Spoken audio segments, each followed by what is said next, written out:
So they explained it pretty well on the broadcast, but there was an interesting foul called in the Adelaide versus Cairns game on Wednesday. Let's watch it first, and then we'll talk through it. Cotton with Mag to beat, takes him on, down to the baseline, worried out of the point. So the D again from Cairns is good. Cameron, but Cheatham pushes McVeigh out of the way. It's an offensive foul.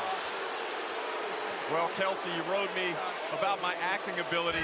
Jack McVeigh showing exceptional acting ability here. Look at that.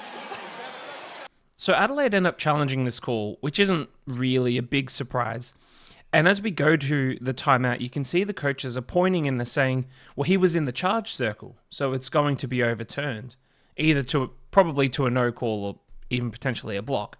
But as we have a look at the replay here, we can see that the defender, Jack McVeigh, he's definitely in the charge circle. But because Zylan Cheatham is not in the air, because he's kind of attacking as he's on the ground, the charge circle is completely irrelevant in this situation. And then it just becomes a simple block charge call.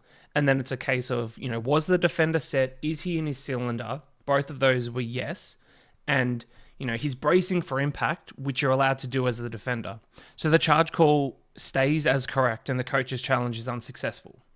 And then, as always, we go to the FIBA rules. 33.1, the no charge semicircle.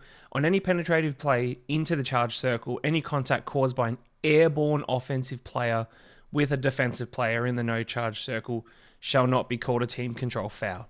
So basically, if someone's going up for a dunk or for a big layup, if the defender's in the no charge circle, it's never going to be called a charge. It's either going to be a block or a no call, depending on if the defender was legally there or not. But because Cheatham was playing on the ground, then the no charge circle is irrelevant. Offensive foul, correct call.